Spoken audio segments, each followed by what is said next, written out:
What it do is Shobeezy, the Shoboat, and shout out to Fat Joe. He just recently moderated a criminal justice panel at the White House with Vice President Kamala Harris. What I like about this is the fact that I'm a huge supporter of any positive light being shined on hip-hop, rap, and rappers for doing dope things, especially at this scale, because it's always easier for mainstream media, that's not a part of hip-hop, to run with the negative stereotypes and the low-hanging fruit to appease their demographic of viewers. You feel me? Now, Fat Joe is kind of like an elder statesman in the hip-hop community, well-respected and articulate, so I feel like he was good representation for this event and not one of the, drugged-up rappers that can't even put two sentences together. You feel me?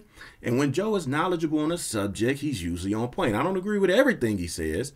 Now, some people online are roasting him because they think this was just damage control that he was doing for his Trump sneakers fiasco. And to be honest, I thought that whole Trump sneaker thing was clownish for Joe. And not because it was Donald Trump, because of the fact that the shoes were ugly as hell. And it felt like pure clout chasing. And I don't expect clout chasing from somebody like Joe, who's been in the game since the early 90s and well respected. You feel me? But this marijuana reform event seemed genuine. And you guys can let me know your thoughts on it in the comments. So let's get into some of the videos from the event. But first, like this video, subscribe to the channel and hit that notification bell so you don't miss the next video I drop. Now let's get into it. Hey, what's up, everybody? This is Fat Joe live from the White House. I do my thing with healthcare, price transparency. But today I've been called by the Madam Vice President to be the moderator on justice reform and cannabis reform.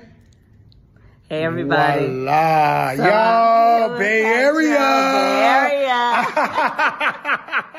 106.1 KML, you remember that? That was a legendary right? radio. Chewy. If I got my record, Chewy, right? let me tell you something, Chewy. If I got my record played there, I was big time. Chewy in the morning. They call me the East Coast E40. It's okay. No, that's what they call me. This is a video for another purpose. No, but we that's like Chewy. I love Chewy, and I listen to. Okay, so here we are. Let's talk about why I was invited to moderate, and I leave everything for you. So we're here today because under our administration, Joe Biden and my administration, we have pardoned people who have been convicted of under the federal law for marijuana offenses for simple possession. And as far as I'm concerned, nobody should have to go to jail for smoking weed. So Fat Joe's with us here today to talk about how the lives of the people who have been pardoned have been affected by this. And frankly, the work that we have to do. We have done work that has also been about having the Small Business Association stop preventing people who've been previously incarcerated from getting loans. So now people who are previously incarcerated can get loans.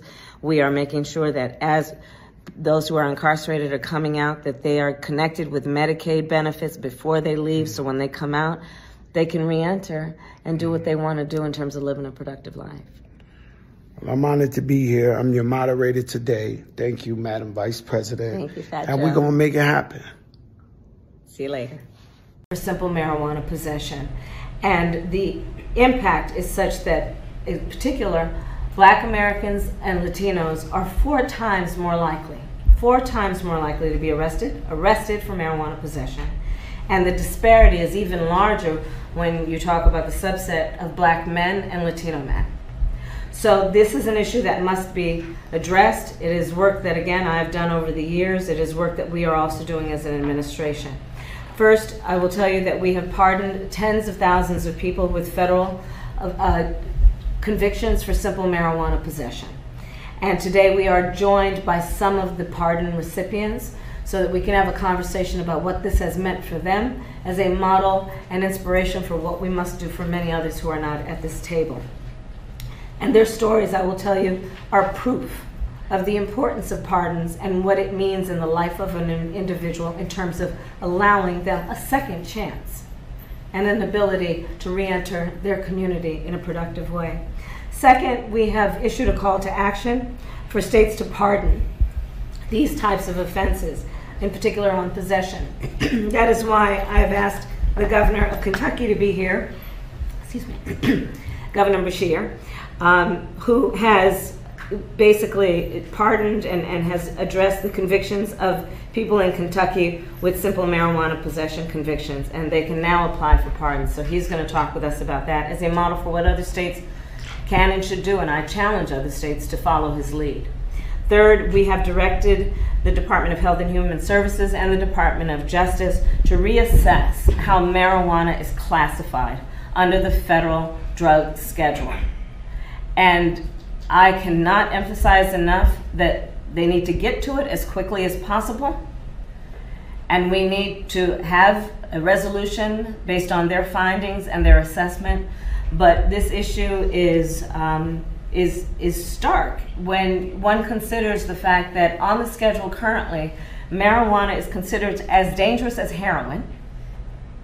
Marijuana is considered as dangerous as heroin and more dangerous than fentanyl, which is absurd, not to mention patently unfair.